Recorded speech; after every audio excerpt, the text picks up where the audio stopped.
Love at first sight? Check. Awkwardly cute interaction? Check. Kiss on the cheek? Check. The inevitable prom dance scene that seems to happen a lot in recent animated shows that feature LGBTQ+ characters, which I should really make a separate video on? Check. Another kiss on the cheek? Check. Lip kiss? Check and yes. And finally, a happily ever after moment that solidifies long-term relationship canonicity? Checkmate. What you just witnessed was a beautiful narrative structure that every single fictional, gay, lesbian, or trans couple, you name it, deserves. And the fact that my newest favorite cartoon ship, Troyson, aka Boy, comprising of Troy and Benson together, had just gotten that treatment, makes me feel like I'm on cloud 9. My skin's all cleared up, what a blessed day to be in right now, everything turned out almost perfectly. Hey everybody, welcome to my channel. I'm your host, Peter, and today I'm going to give you all my full breakdown of Kipo's Troyson, which includes their standout moments throughout the 8 episodes they appeared together in, and yes, I counted, and why this couple means a lot to me, and I'm sure to you all out there as well. Prior to season 3 coming out, I posted a video of myself ranting on and on about the scarcity of male same-sex couples in Western animation. The process of recording that video and the overwhelmingly positive response I got from you all seriously got me hyped up about Troyson's future development, because in that video, I said I was confident that Troyson was on its way to be the most well-executed gay romance in the history of Western animation so far. And now post-season 3, I'm thrilled to say that they have definitely earned that title.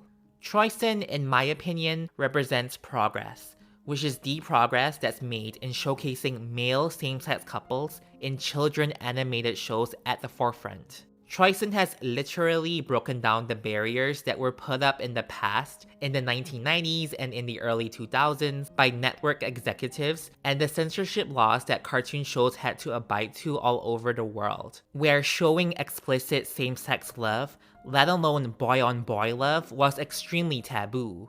In fact, even when I compare the representation of male same-sex couples to female same-sex couples in Japanese animation, which was way more progressive compared to Western animation back in the 90s, there was definitely an imbalance in which the female counterparts tipped the scale in terms of greater visibility. So in 2020/2021, we've now come to a point in our history where we are able to watch couples like Troyson being depicted in such an explicitly romantic manner, which our community has so desperately yearned for so long. And that's thanks to the shift in our societal way of thinking. There's no subtext in this relationship. There's nothing to hide. It's just two people who get to express their love to one another on screen, and they just so happen to be a couple of boys. In hindsight, the relationship between Benson and Troy had progressed quite rapidly, but somehow really naturally across the 3 seasons of Kipo, with season 1 marking the start of something new between them. Then in season 2, it was about them getting to know each other a little better, which progressed to them really liking each other, liking each other. And season 3 was basically the juiciest and meatiest season in terms of the amount of on-screen coupley interactions. But above all of that, I'm grateful that Troyson is endgame. And that is super important. Here's why. I am someone who defines myself to be male in terms of my assigned sex at birth. But when it comes to gender as a social construct, I consider myself gender fluid, which is also why I appreciate the inclusion of Asher as a non-binary supporting character on Kipo, whom, by the way, apparently there's a chance that they and Kipo might be endgame themselves in the future. In terms of sexuality, I find it difficult to label myself because I don't feel like I can give you a definitive answer on what it is, but I'm still part of the community regardless. With that being said, I grew up hoping from an early age, starting in elementary school, that I will one day get to watch male same-sex romances being featured prominently in my favorite cartoon shows that I used to watch after coming home from school. Take for example, X-Men Evolution. It was one of my favorite shows growing up, and looking back, it would have been so amazing to have seen someone like Bobby, aka Iceman, get together with another guy romantically, despite the fact that only years later, in 2015, it was the first time he was portrayed to be gay in one of the alternate versions of the X-Men universe depicted in the comics. Plus, seeing all these straight cartoon romances on that show like Jean Grey with Scott Summers or Kitty Pryde with Lance, having that freedom to express their affection to each other really made me think about my own situation, which back then, I didn't think that being in a gay relationship, let alone a long-term one, was possible for someone like me. So it's just annoying that in 2020 or 2021, we're still hearing some critics out there on the internet accusing various shows for shoving LGBT representation down their kids' throats. Because why should it matter to them? Shows like Kipo and the Age of Wonder Beasts and She-Ra and the Princesses of Power that push for this type of representation should mainly be for all the queer boys and girls out there who need some sort of reference in media to know that being in a same-sex relationship is completely normal. These critics would say things like, oh, I just want my favorite cartoon character to kick the villain's butt, and that's it.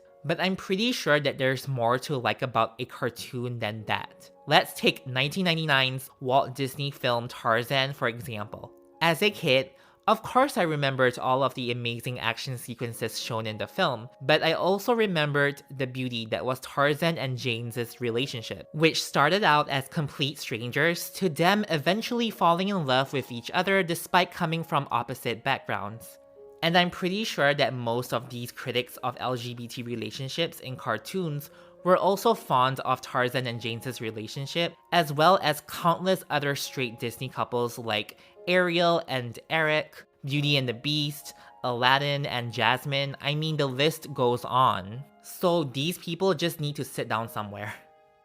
I also want to add that during that time period when the Disney Renaissance was happening, there was no way cartoon shows and movies produced by any animation studio back then would have shown even half of Troyson's Season 2 interactions. Keyword here, Season 2, which was a lot less than what we got in Season 3. Season 3 definitely changed the game for Troyson because from as early on as in episode 2, we know for certain that they're both officially dating when Benson addressed Troy as his boyfriend during their rescue mission on Amelia's boat. We also saw them making loads of romantic gestures to each other this season. In fact, aside from that season 2 episode 1 cheek kiss, we got 4 additional kisses in season 3, 2 of which were kisses on the lips. And correct me if I'm wrong, weren't they the only ones to kiss in season 3? So there's no questioning the legitimacy of their romantic pairing, and I say this because I know there's a lot of people out there who won't consider a couple to be canon unless they've shared an on-screen kiss. I know, it sounds ridiculous, but I'm actually guilty of this myself. And you know, I have to bring up the events of that prom episode, Hidden Treasures with You, which is definitely the most Troyson-packed episode of the series. In this episode, Kipo organizes a prom event, which actually stands for Party Reconciling All Humans and Mutes, to give the humans the chance to formally apologize to the mutes for all the horrible stuff they did to them under Dr. Amelia. Because prom logistically works like a regular prom, with its fancy decorations and all of that dancing, Benson wants to ask Troy out to prom, and he even gets some advice from Leo on how to prom pose. Ugh. First of all, no shade, but what's up with gay shows having these special prom episodes? Before Kipo's prom, we had Princess Prom on She-Ra and the Princesses of Power. Then there was the Owl House's version of prom called GROM, which is also its own acronym, Prometheus the Fearbringer, which Amity was picked to slay as Grom Queen, but Luce lovingly volunteers to take her place. Then, towards the end, we got this lovely moment of them working, dancing, and casting spells together to defeat Grom. I should probably make a separate video on this whole having prom-centric episodes on gay cartoons thing. P.S. I noticed that there was this short scene of this cute gay couple dancing awkwardly here in the Grom episode. Anyways, Benson gets super nervous about asking Troy out to prom throughout the episode, and there's always something interrupting his promposal. Eventually, he gets the chance to prompose, and it was fantastic. They definitely made a huge spectacle out of it, and I was so here for all of it. I was also pleasantly surprised that Troy wanted to ask Benson out too, with the help of his dad Roberto, which is amazing to see him be so supportive towards his son like that. But should we be surprised? I mean, this show is supposed to be set in the distant future, and gay relationships should be much more normalized by then. Eventually, Troy of course says yes, and they both share a romantic kiss in front of everyone. Of course, it was over the top and dramatic, but this moment to me is the equivalent of what Ariel and Eric's kiss, Tiana and Naveen's kiss, or Rapunzel and Flynn's kiss meant to straight people. So all in all, I just felt goosebumps watching them kiss. Apart from Benson's promposal to Troy, the humans also had to give their very own promposal to the mutes across Las Vistas on a giant parade float. That's so extra, but we did get the pleasure to hear Troy sing. Also, Troy's voice actor, Julian, even dressed up as him on Halloween and reenacted this specific part of the performance on his Twitter account. Hey kid, I know you can't really come to prom because you're a spore-producing organism tethered to an abandoned science place and all, but if you could, you know I'd save a dance for you. In the penultimate episode, we see them dancing together during their prom. Ignoring the awkward dancing, don't they look incredibly handsome in these suits? The colors really complement each other. Also, can we appreciate how Kipo and Dave were shipping these two so hard in this moment right here? In the series finale, we see them sharing a kiss right before they have to part ways, where Benson was helping Kipo to take on Amelia, and Troy was getting the mutes and humans to safety. In the same episode, after Dr. Amelia's defeat and Scarlemagne's tragic death, we skipped 5 years into the future and we were taken to the epilogue. Benson and Troy now own a successful restaurant together, which signals to me that this relationship is very serious because, hello, they run a business together. That means they're in it for the long term since they have money at stake. And oh my, don't they look so dang good together? Side note, my headcanon tells me that Troy is older than Benson just based off the energy I got from watching them in this scene. I like the fact that the writers didn't go too crazy by showing them getting married or something cliche like that, because as we've already witnessed such beautiful scenes of them interacting and being a cute couple prior to this, I really don't think Troyson needed the Voltron treatment, and what I mean by that is when looking back at Shiro and Curtis's case, they had such little screen time together in seasons 7 and 8. It was abysmal actually, and I think the show's writers just wanted to appease us by throwing in a last-minute grand gay wedding at the very end, since they disappointed us greatly based on what we saw happen to Shiro's previous fiancé in season 7. Before hitting my 20s, I wasn't really into anime apart from the big ones like Pokemon and Digimon, but I even knew at that time that anime series in general were taking more liberties when it comes to putting a spotlight on gay and lesbian relationships compared to cartoons of Western animation. Once I've entered my 20s, that's when I started getting into anime much more, particularly with boy love anime like Given, Banana Fish, Hitorijime My Hero, Yuri on Ice, and a few others.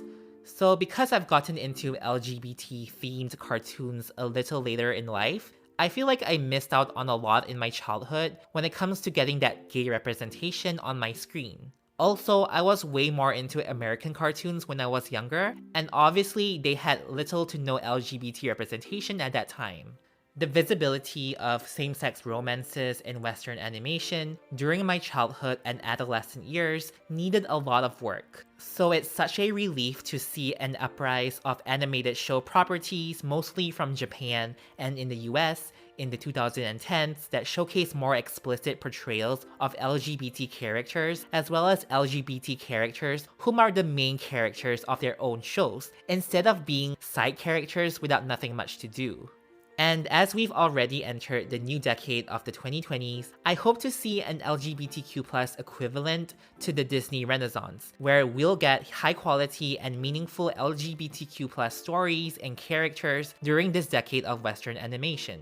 And considering the fact that we have shows like Kipo, She-Ra, Steven Universe Future, The Owl House, Adventure Time, Distant Lands this year, I'd say we're on our way to achieving that Renaissance era. I want these shows I've just mentioned and their LGBT characters and couples to continue to inspire other artists, writers, and animators out there to create and put out more content that features successful LGBT couples. Especially male same-sex couples like Troyson to be unapologetically themselves on screen.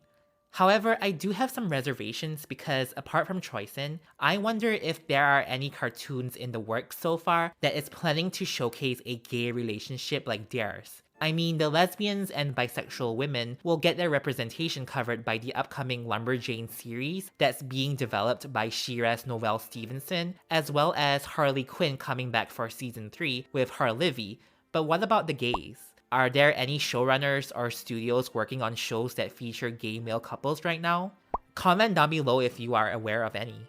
Despite these reservations I'm having, I'm still pretty optimistic because with animation being in demand now more than ever due to the global crisis that's not going away very soon, we're definitely going to be seeing a lot of new cartoons and reboots of cartoons being released on various platforms like Netflix and HBO Max. However, I really hope that quality will still be a priority over quantity. I mean, look at all of the crap shows we've gotten recently. In conclusion, Troyson is the kind of couple that I wish I had seen on my TV screen like 10 to 15 years ago because they are able to demonstrate to those who identify as gay or bisexual, or in the case of Troy, pansexual, that healthy and romantic male-to-male relationships can exist. There's no need to show gay romances ending up so tragically anymore because unfortunately that was the case in a lot of shows and movies depicting gay couples, 8 or 9 times out of 10, easily. And Troyson serves as the antithesis of this, which makes me really happy. I'm holding out hope that other studios besides DreamWorks, for example, will push for more LGBT content in their animated shows or films. For example, wouldn't it be awesome if Disney were to release a full-length featured film that stars a gay or lesbian couple as the main protagonists? The storyline doesn't even have to be so focused on their relationship, but their relationship can just be an extension to the story, if you know what I mean. Think Mr. Incredible and Elastigirl, but make it gay, you know what I mean? But I have to give Disney credit for releasing the Pixar animated short out earlier this year because it did a great job at depicting the struggles that people in gay relationships face when having family members who don't know about their love life at all. I just watched the film like a couple of months ago and I liked it a lot. It definitely gave me hope that Disney will continue to put out content like this and hopefully won't kowtow to pressures placed on them by mom groups or religious groups on top of local, state, and international censorship wanting Disney to avoid the inclusion of LGBT content in their products. Ooh, that was a mouthful to say. I can still remember all of the backlash Andy Mack had to face a couple of years ago with regards to their canon gay couple TJ and Cyrus, who both ended up getting together in the series finale, but it was not as explicit as I would have liked. And lastly, I'd like to think that Troyson will pave the way for future artists and animators, especially those who are part of the LGBT community, to have the absolute freedom to express themselves through all kinds of LGBT characters that they had or will eventually create. That's what I'm hoping for in this new decade of animation, and hopefully 10 years from now, we can deem this decade of the 2020s to be the Renaissance period of LGBT cartoons. Thank you all for watching my analysis of Troyson and why this particular ship means a lot to me and the future of LGBT animation.